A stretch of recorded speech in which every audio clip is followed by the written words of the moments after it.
सत्संग में सुन लेते हैं कि दान देने से दुगना होता है, तो मन में यही रहता है दें तो इसका डबल आ जाए। पर निष्काम भक्ति में ये नहीं होता। निष्काम भक्ति में ना तो भगवान से कोई लेना देना होता है, ना कोई गुरु से लेना देना होता है। वहाँ तो बस अपने आनंद के लिए भजन होता है, अपने आनंद के लिए आदमी करता है, फल क्या उसकी चिंता नहीं करता।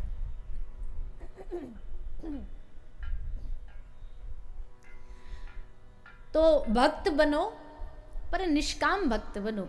ये सकाम भक्ति जो है ये आजकल जो बहुत ज़्यादा बढ़ रही है, इसको बढ़ाने का एक मूल कारण ये टीवी सीरियल वाले भी हैं। ये जो मैयाएं बैठी रहती है ना रात रात भर लेकर के रिमोट, और फिर उसमें सास जिठानी दुरानी ये कहानियाँ चल रही होती हैं, और फिर उसमें क्या चल रहा होता है, पति ऑक्सीजन सिलेंडर पर सांसें गिन रहा है हॉस्पिटल में, और अब उसकी जान एकदम जाने वाली है। फिर वो मैया भगी भगी जाएगी देवी मैया के मंदिर में, ऊपर चोटी पे मंदिर होगा, उस सीढ़ियों में दौड़ती दौड़ती नंगे पांव रोती रोती जाएगी, मैया के सामने खड़ी हो जाएगी, मैया के सामने मंगलसूत्र को रख के कहेगी मैया अब हमारे पति की सांसें तुम्हारे हाथ में है। और कह के जैसे रखती है चरणों में, वहाँ वो जो अस्पताल में पति पड़ा आईसीयू में, उसकी जो वो लाइन चल रही होती है टू टू टू टू, वो एकदम सीधा हो रही है, एकदम मतलब गए अब। और जैसे ये यहाँ बोलती है मैया के चरणों में, वो घंटी पकड़ के सर पे मारती है, इतने में ही पूरा माहौल बदल जाएगा, हवा चलने लग जाएगी, पत्ते उड़ने लग जाएंगे, घंटियाँ पूरी बजने लग जाएंगी, और फिर अचानक से देवी मैया की माला उतर के हवा में कूद के इसके गले में गिरेगी। और जैसे इसके गले में गिरी और वहां सीधी लाइन फिर से टू टू टू टू हो गई, फिर से धड़कने धड़कने लगी। और भैया फिर क्या, अच्छा अब ये जो मैयाओं ने देख लिया टीवी सीरियल, अब क्या करेंगी, अब तो जीवन में देवी मैया के दरबार में जाएंगी। कब जाना ही क्यों है, बोले जब जीवन में झंझट हो तब जाएंगे, तब फिर मैया ठीक करेगी, तब फिर बाबा ठीक करेंगे, तब भैरव बाबा कृपा करेंगे, तब हनुमान जी कृपा करेंगे। अरे भैया भगवान को भजने वाले मौका नहीं देखते हैं, परिस्थितियां नहीं देखते हैं। भगवान को भजने वालों के लिए वार तारीख नहीं देखनी पड़ती है। जैसे हम कई बार कथाओं में पूछते हैं लोगों से, हनुमान जी का भजन, हनुमान जी का चोला और हनुमान जी का जो प्रसाद भोग ये कौन से दिन लगाया जाता है, बोलिए ना। शंकर भगवान को दूध किस दिन चढ़ाया जाता है, क्यों, सोमवार को क्यों, रविवार को भोलेनाथ जी छुट्टी पे जाते हैं क्या। हम इतने नासमझ हो गए, सप्ताह में एक ही दिन जाएंगे, मतलब भगवानों के बार बांट दिए हमने, उसी दिन जाएंगे, जैसे बाकी के दिन तो शंकर जी समाधि में बस सोमवार को जगेंगे, शनि देवता को तेल चढ़ाने शनिवार को जाएंगे, बाकी दिन तुम अपने घर हम अपने घर। अच्छा ये चलता दुनियादारी में, हमारे ब्रिज में नहीं चलता। हमारे ब्रिज में बताओ कन्हैया का कोई एक दिन हो तो, कोई दिन नहीं, रोज उनका है, हर पल उनका है, हर क्षण उनका है, कोई दिन उनका नहीं है, कोई विशेष दिन।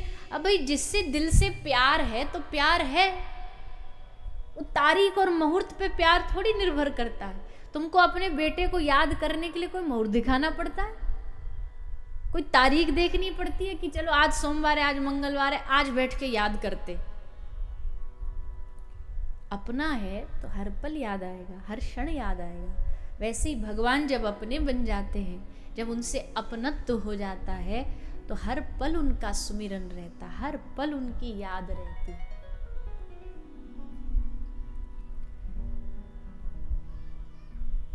तो ऐसे सुखदेव जी महाराज राजा परीक्षित को कहते हैं कि भक्त बनो पर अकामः सर्व कामो वा मोक्ष काम उदार दी तीव्रेन भक्ति योगेन यजेत पुरुष परम। भक्ति एक माध्यम है भगवान को पाने का, पर उस भक्ति में कोई मिलावट नहीं होनी चाहिए। भक्ति करो, विशुद्ध करो, शुद्ध करो, भगवान को पाने के लिए करो। खूब नाम सुमिरन करो, खूब जाप करो। भक्ति का एक अंग ये भी है कलयुग में, मंत्र जाप मम दृढ़ विश्वासा, पंचम भजन सुवेद प्रकाशा। जब भी कोई जाप कर रहे हो, जब भी कोई मंत्र ले रहे हो ना, तो बड़े विश्वास से जपो। काम बनेगा नहीं बनेगा, क्या होगा, 50-50 होगा, ये सब मन में मत लाओ, पर नाम जपो। माला कर रहे हो तो नाम में फिर पूरी निष्ठा हो। और भैया शास्त्र कहते हैं कि अगर तुम्हारी जिह्वा पर कृष्ण नाम बैठा, इसका मतलब स्वयं कृष्ण ही बैठे हैं। भगवान और भगवान के नाम में कोई अंतर थोड़ी होता है भैया, ये ले लेना, कोई भेद नहीं होता। इसलिए हम आपसे निवेदन भी करते हैं सब लोगों से कि कथा सुन करके खूब नाम जपना शुरू करो। जो करते आ रहे हैं उनके लिए तो हमारा प्रणाम है उनको, पर जो अभी नए नए एडमिशन ले रहे हैं, भर्ती हो रहे हैं अभी अभी इस भक्ति की पाठशाला में, उन लोगों को ये समझना चाहिए, बिना नाम जाप के, बिना मंत्र में विश्वास के, बिना मंत्र जाप के भगवान नहीं मिलेंगे। और खूब जपो। एक हमारे संत हुए हैं, इतिहास के संत दादू दयाल जी। इन श्री संत दादू दयाल जी ने अपने जीवन में खूब भगवान का नाम लिया। इतना नाम एक दिन में ये लाखों लाखों नाम जप करते थे। लेकिन जब इनका जीवन काल खत्म होने जा रहा था, जाने वाले थे, तो जाते जाते इनकी आंख में आंसू थे। सबने पूछा, महाराज आप क्यों रो रहे हो, आपके रोने का क्या कारण है? तो इन्होंने कहा, देह हवाले हो रही, होश रही मन माई। अब देह जिसकी थी उसके पास वापस जा रही है। देह हवाले हो रही, होश रही मन माई, दादू जैसा नाम था वैसा लीना नाई। दादू दयाल जी कह रहे हैं, भगवान का जितना प्यारा नाम था मैं उतना ले नहीं पाया। ये कौन कह रहा जो एक दिन में लाखों लाखों नाम जपता, वो कह रहा है कि मैं उतना नाम ले नहीं पाया। सोचो कितना प्रेम होगा उस नाम से।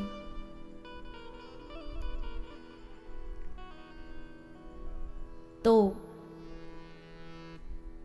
जीवन में बाकी कोई विषय वस्तु हमसे छूटे रह जाए कोई बात नहीं, लेकिन जिसने नाम को पकड़ा उसके सब साधन पूरे हो गए।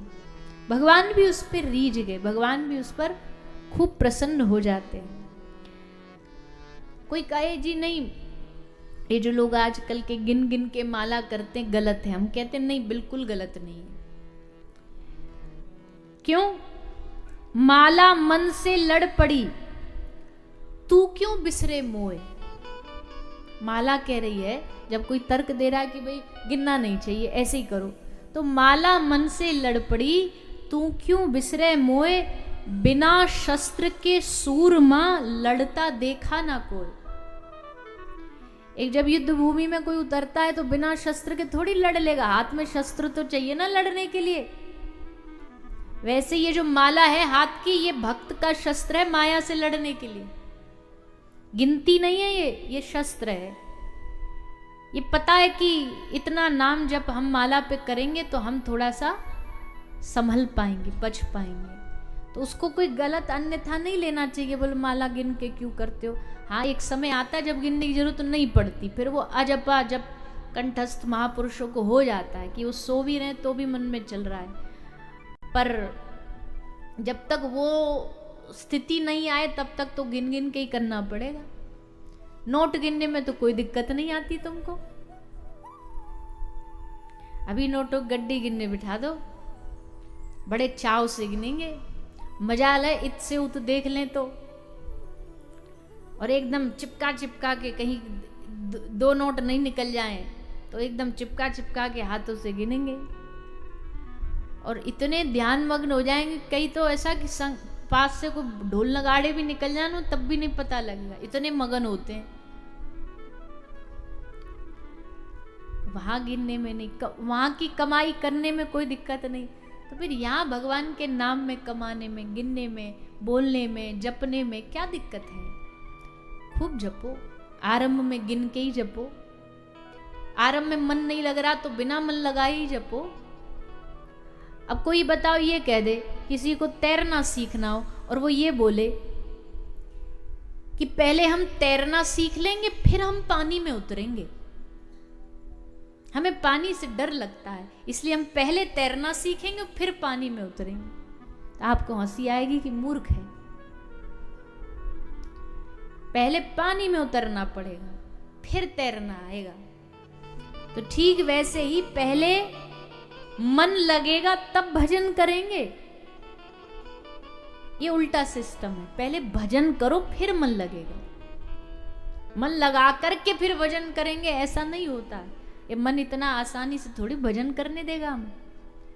पहले भजन करो फिर मन लगे ना लगे मन पे छोड़ दो।